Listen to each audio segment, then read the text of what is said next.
You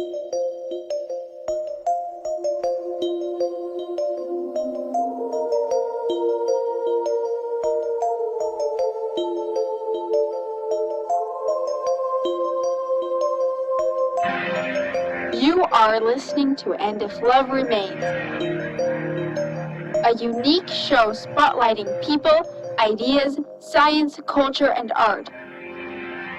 Your host, Mike Lovett. Hello, Rachel. Yes, this is Mike Lovett, and you are listening to And If Love Remains. I have a good friend with me again in studio, Mr. Matt Wharton. Welcome to the show, Matt. Hello, everyone. How's life treating you, brother? Really good. Dude, I know that's true. We get to play some music today. We get to have some fun today. Oh, yeah. That's good stuff. So, what's happening? Life treating you well? And yeah, it's there's a lot going on right now. That's true. Yeah, my son just returned from a mission from the church a couple weeks ago, and that's altered life a little bit because now we have to be on good behavior. He's going to make you stay on good behavior. Yeah. We have accountability now. My wife and I do. That's good, man. I say that all in jest. Only because it's true. It is true. You know what? I wanted to ask you because another big event happened that I know of is you were just ousted. I'm just kidding. No, you for a long time you've been president of the Sons of the Utah Pioneers, and just recently there was a change in leadership. There was a big coup. I'm just kidding. No, but it was I know that meant a lot to you to be part of that, and that organization means a lot to you. Talk to us a little bit about the Sons of the Utah Pioneers and what that's about. Yeah. The Sons of Utah Pioneers, it's been an interesting experience. I got invited about 6 years ago to get involved in it, and it was an interesting demographic of individuals. They were all in their late 80s and early 90s, and it had been a flourishing and thriving organization earlier in our, how could I say it?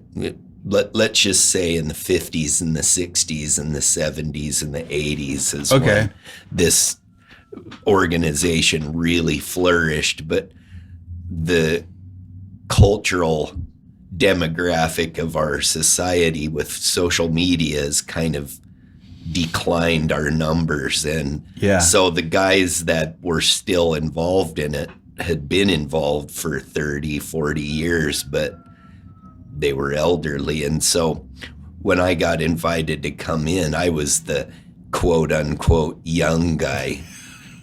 And you are a young guy. I was. Come on, man. Compared to those guys, I was half their age.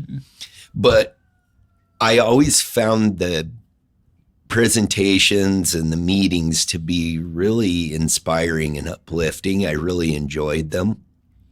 And I also enjoyed spending time with those older gentlemen that were more seasoned and mature, because as I realized after hanging out with them occasionally that they were all successful in many different ways. They were good fathers, they were good husbands, they were successful in businesses, they were very active in the church, and had served in leadership both civically and religiously.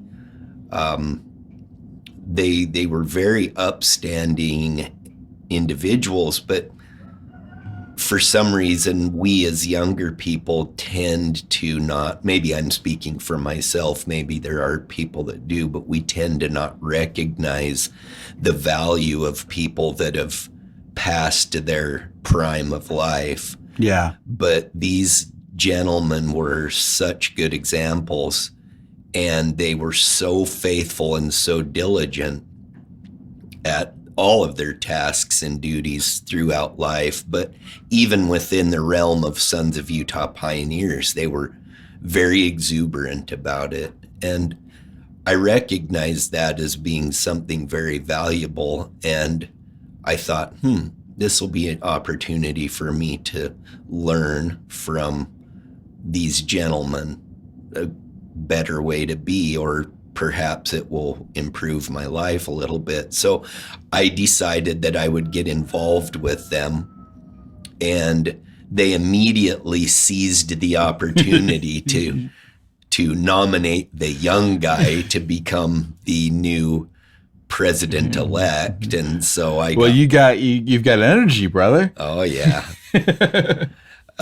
What I had in energy, I lacked in time, but the time of what it takes to really flourish it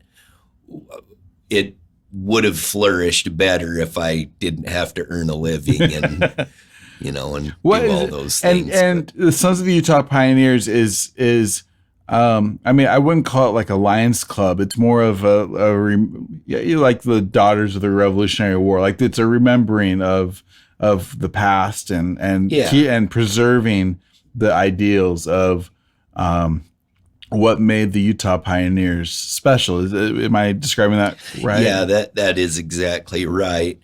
Sometimes because it's called the Sons of Utah Pioneers, there's a misnomer that means that you would have to be a relative of one of the pioneers that came across the plains that settled in the Salt Lake Valley. But that isn't necessarily true. What we do is we try to propagate the values of what the pioneers had, what was their mental capacity, their tenacity, their faith, their ability to work hard, their ability to have an ideal that they were working towards that was way bigger than them, but they were willing to make huge personal sacrifices on a microcosmic level to enhance the macrocosmic whole. And so there are many people that are in today's world that we could consider as pioneers, and they're just pioneers in their own little realm. And there's a lot of us that are facing things that our history has never seen before. In fact, just for an example, navigating social media and all of the electronics, like what society has ever had to navigate how to function it physically, and the psychological and the mental aspects of it as well. Right. So we're all pioneers, and we're not sure where this is going to take us, but we're trying to maintain a degree of ethics and morality in it as we go, combating those who don't. And so it's kind of the same principle. And so in Sons of Utah Pioneers, we champion the efforts of people that are trying to maintain their faith in God and maintain morality and ethics even in today's world. And we utilize the example of the historical aspect of the saints coming from England and Ireland and Scotland and all the places that they came from on a perilous journey to the United States.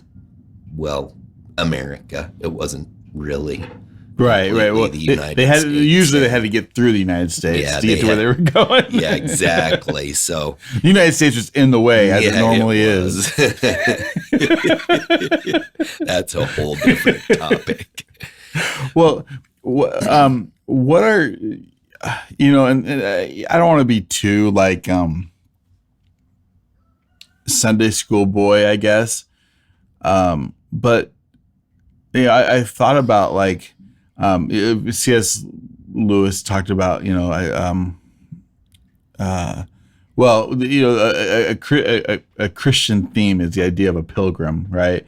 Kind of somebody on a spiritual journey for himself, trying to find God, and going through a process, whether that's physically out or not. And I've always like compared that, maybe because they both start with P, but I always compared that to a pioneer. Where I think when I think of a pioneer, I do think of somebody that is literally sacrificing something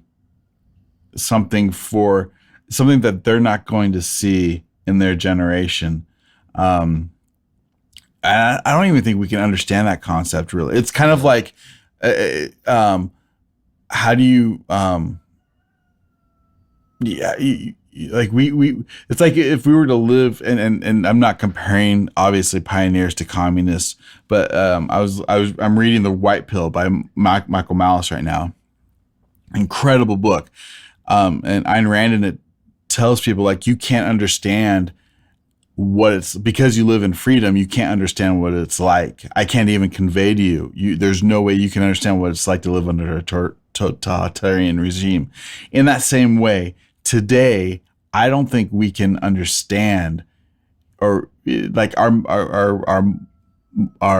modern mind can't even comprehend the idea of like building something that's going to not just last generations, but we're not going to even see any improvement on. But like planting that tree, that olive tree, isn't going to do anything for us. It's all about our kids and grandkids, and I think that is a lost thought that we don't really have right now. We think about what's going to happen the next quarter.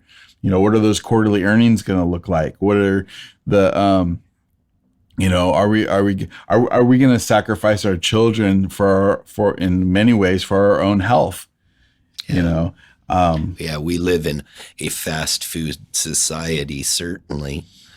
I will say, though, not to give the pioneers too much credit, because I think that they did live, when they lived in England, at the time, from what I understand, it was somewhat oppressive. Religiously, it certainly was. And so I think that for them, they did seek to improve upon their situation at the sacrifice. So in my mind, I have a question like, well, how bad was it really at that time? Was it really that bad? Well, yeah, because there's different aspects. Like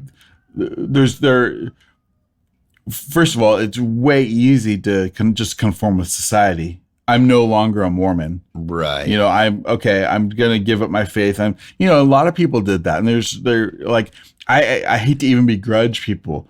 I'm thinking about like, Marx's family, who were, they were historically Jewish. But then they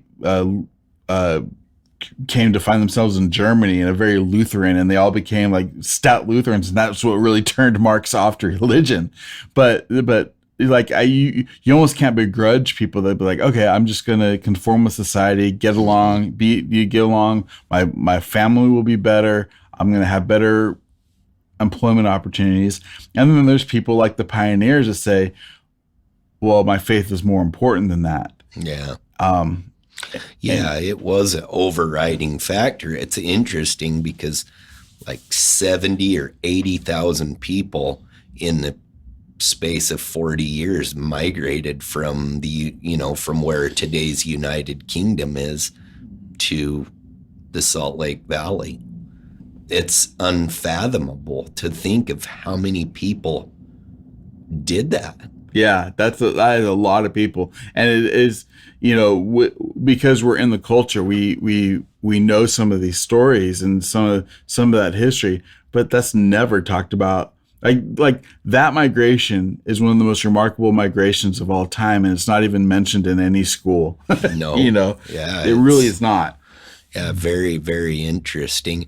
I think that's one of the aspects that really attracted me to Sons of Utah Pioneers was the focus on faith-driven behavior.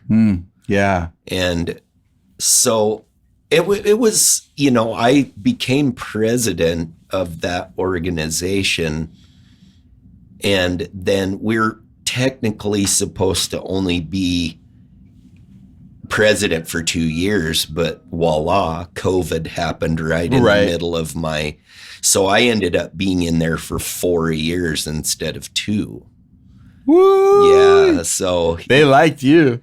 They did. But No. now, keep in mind it was dormant for most of the time. No, that must have been a really difficult time to to make those decisions of when are we going to get back together? How are we going to do this? Are we going to do again, because it's not a normal, no. We were people pioneers are older in that respect. Right. Yeah. Well, and you have people that are older, for the most part, and, making those decisions of okay, when are we going to get back together had to be, difficult and weigh on your mind a little bit. Oh, we spent several board meetings discussing that topic heavily, and not everyone agreeing when we should get back together and how we should.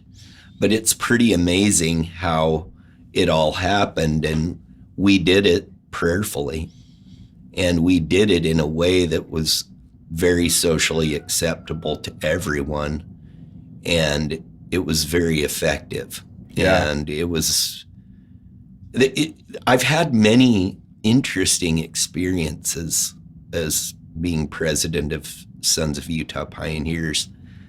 One of which was, in my mind, I'm asking myself, is this something that God wants? Is it something that is valuable to him? And if so, why?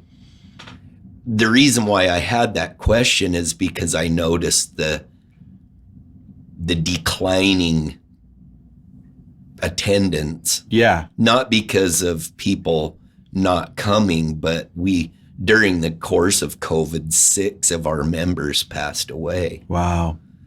And so when you're only an active membership of about 25 to 30 people, and a third of your people are gone. Yeah, you lose 6 of them within. Now, none of them were from COVID per se. They were just all in their 90s. Right. So they were going to pass away sooner or later anyway. But I wanted to know how God felt about Sons of Utah Pioneers and what my duty and what my responsibility was to try to propagate that organization. And I was shown in several interesting ways that, yes, it's God's will that the organization and that our local chapter continued. And it was very interesting to know of his will in respect to that. He looks out for all of his little sparrows. Yeah. And it was really interesting to know of how it helped me to know God's awareness of every single individual, because Sons of Utah Pioneers is very important to those gentlemen. Is very important to them, and it in some ways delineated their personal identification. Right. It kind of, yeah.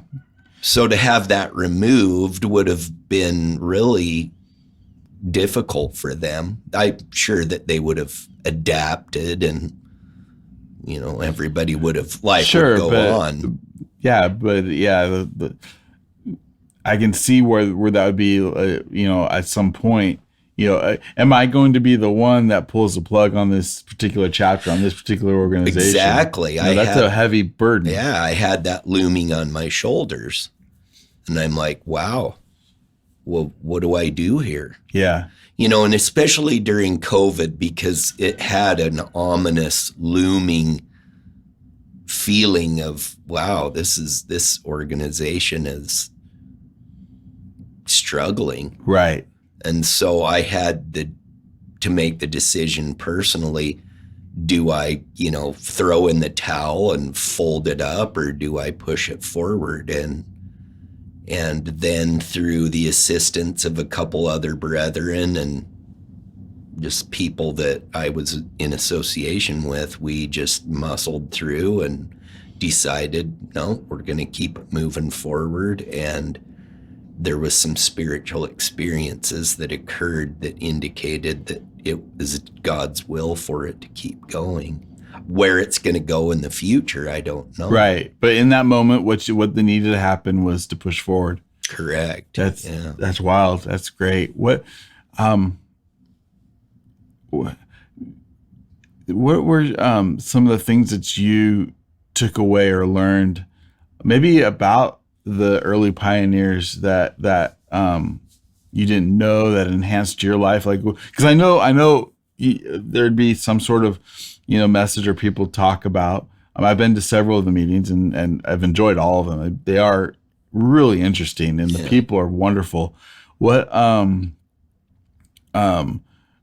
what were some of your favorite messages, takeaways, like memorable things that you remember from what you learned? Yeah, boy, that's pretty heavy question, but on a personal level, it's inspired me to investigate a little bit more about my own personal family history. And one of the really interesting things that I didn't know about that kind of gives me a lot of pride is that I happen to be the 13th generation of it's been 13 generations since my family on my father's mother's side, the Clough line, came to America in 1634. Oh, wow. And so they landed in Massachusetts when they sailed over. And what I learned is that the entire reason that they came to America was seeking religious freedom.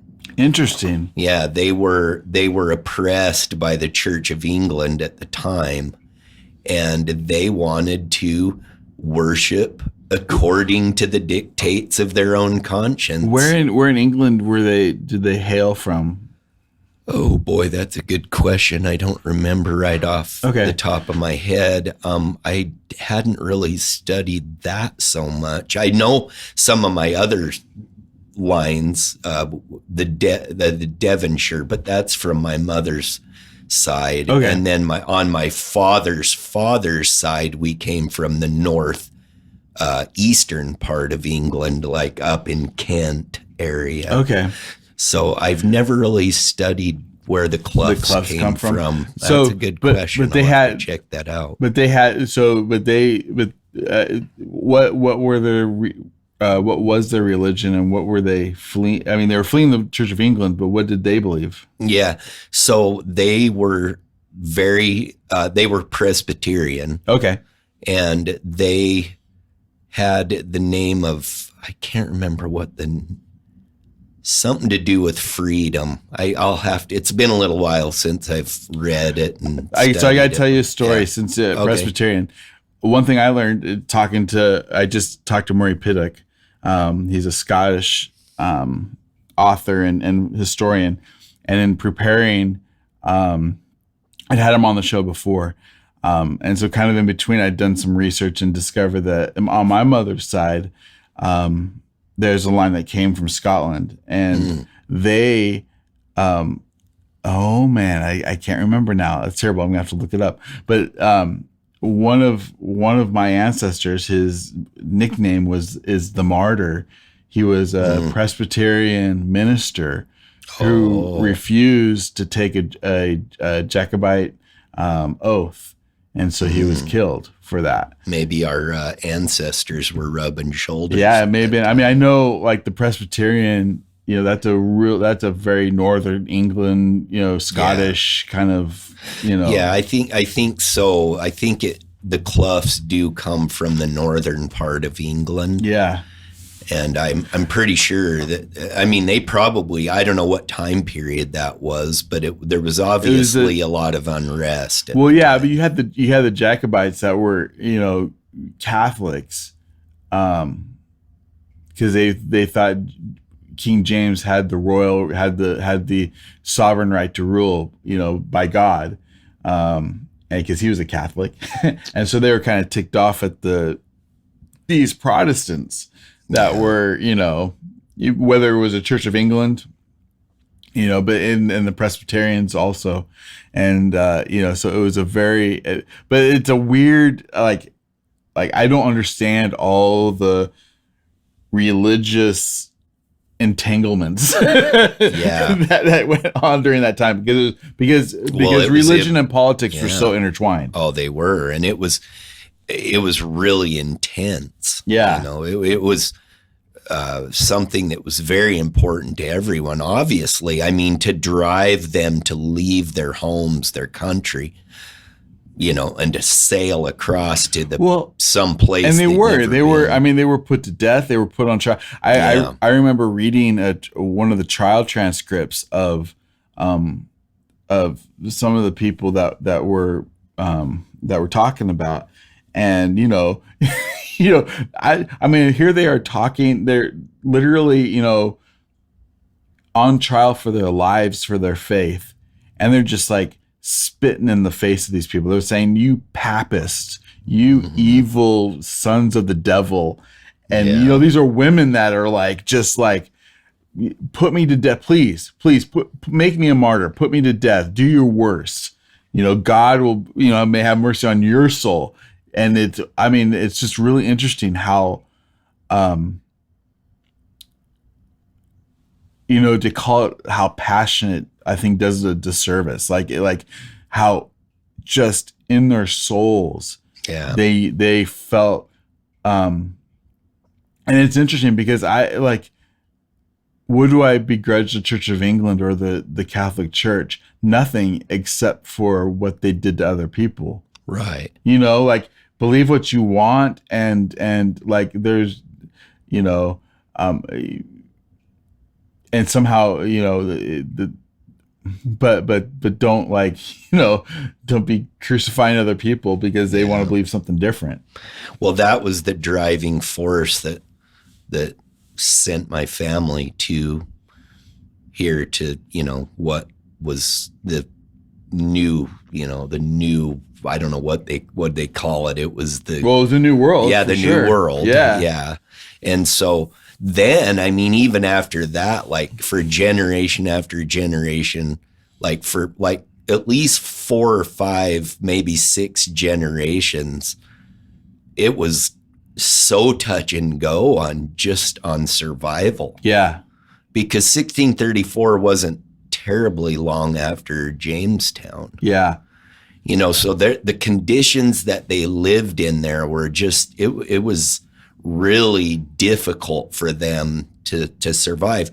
But eventually, as things got better, then my ancestors fought in the Revolutionary War. They fought in the War of 1812. They were always involved with religious freedom and politics and liberty of their country that they lived in. It was so important to them and generationally. And then one of the other things that I learned is that my great grandpa got baptized as he met Brigham Young and Oliver Cowdery, and they baptized him into the church in 1836, and then he actually participated in the building of the Kirtland Temple. Which is, I think that's about when they started building. I mean, that's incredible. He was involved from almost the inception of it. The church was founded in 1830, so you're 6 years in, and that's that's so new. That's amazing. Yeah, and his name's even written in on the record of the people that participated. Oh, that's exciting. That's cool. It is. It's super exciting, and then so they were really involved. My family was really involved in the migration to Salt Lake, and then my great-grandpa helped settle the colonies in Mexico. So they're still down in Juarez, in that area, the Clough farm. Well, and that'd be another interesting, just because of time, I want to ask this though. Knowing that, learning that about your family, how has that enhanced your life? How has that changed what you think about yourself? Yeah, it has. I have to say, I mean, that's that heritage, and knowing that that's what preceded me, it gives me a sense of responsibility and duty to continue. I don't want to be the weak link in the chain and not, continue that legacy that's been going on for, I don't know, beyond the 13 generations back. It obviously had been going on for before then. That was a culminating point. And so to have that really helps me to know who I am on a heritage level. However, I will say that despite my knowledge of all of that, I've still had to be converted to the Savior Jesus Christ and develop my faith. Yeah. Independently of all of that, I've had to realize and come to know on my own that there is an at-one-ment or atonement for me personally, independently of anything that's ever happened generationally in my family. So it's been an interesting psychology to separate those two things, but I definitely get a sense of pride as to, who I am and who I came from. Yeah. And just how strong and awesome those people were to do what they did, to make the sacrifices that they did, so that I today can live a life with liberty. And that's a whole nother topic that we could go on. And I think that throughout my life, I've seen the decline of our liberty to a degree, but then I realized that this is a cycle that's been up and down right. throughout the entirety of our Earth's history. There's always that battle between good and evil, the yin and the yang, the cyclical aspect of society. Well, we have to relearn. Every generation has to relearn the lessons that, and I don't think that's a bad thing. I think that it's just a thing. Like, we have to relearn that, what? We have to become self-sufficient. We have to learn how to rely on our neighbors. We need to learn, and most of all, we need to learn how to rely on God, who will protect us over and above any kind of man-made, created police state or king or president. Like those are just they're like clay pots, compared to the protection that God can give us. Yes, I've really recently discovered the meaning of sovereignty, personal sovereignty. Yeah. And with that is my dependence upon God for my existence and my sustenance. And despite all of that, I could enumerate many of the presentations that we had at Sons of Utah Pioneers over the course of the 6 years that have solidified that in my mind.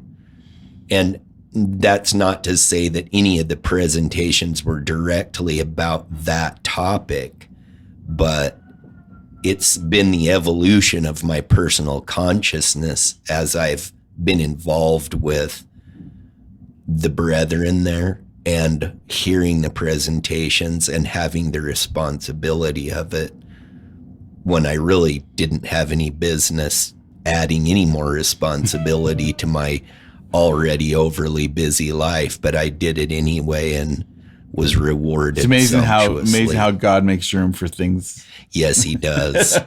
And it's been a very enjoyable. You'd asked a question, and I did want to say I did learn some things about.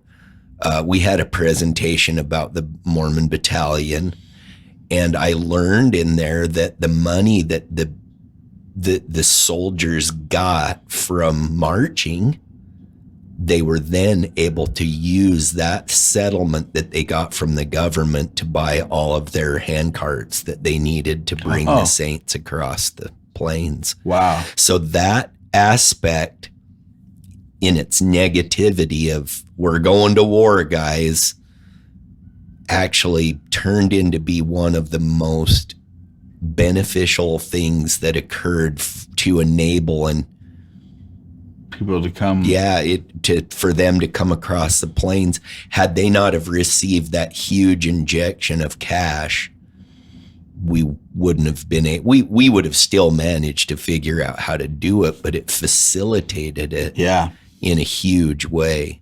So the Lord works in very mysterious ways, and you can never really judge what's going on currently in your life. But if you, I recently made a YouTube video of that whatever we pray for, that it will be consecrated to the welfare of our souls. And in that case, they prayed about going to fight. Brigham Young told them, hey, if you guys go, you will not have to fire a shot. No one will die, but we need to go and do this. Right. And then they exhibited their faith, and then look what occurred because of it. That's incredible. It really is such an inspiring story. The things that really happened. And that battalion, I mean, there's the aspect that you talked about, which is huge, but there's also an aspect like the amount of the towns that were founded, the places that were discovered, there's so much more when you talk about the Mormon Battalion and its history. Like you can go to San Diego, Los Angeles, like all those little places. There's a little story behind that that includes the Mormon Battalion, and it's huge. Again, it's a part of history that isn't talked about. Yeah. Well, Matt, dude, this has been fun. Thank you, man. We got a lot more to talk about, but thanks for coming on the show today, man. We didn't even scratch the surface. No, we never do. No. You can always go deeper and wider. Me mostly wider. All right, you've been listening to And If Love Remains.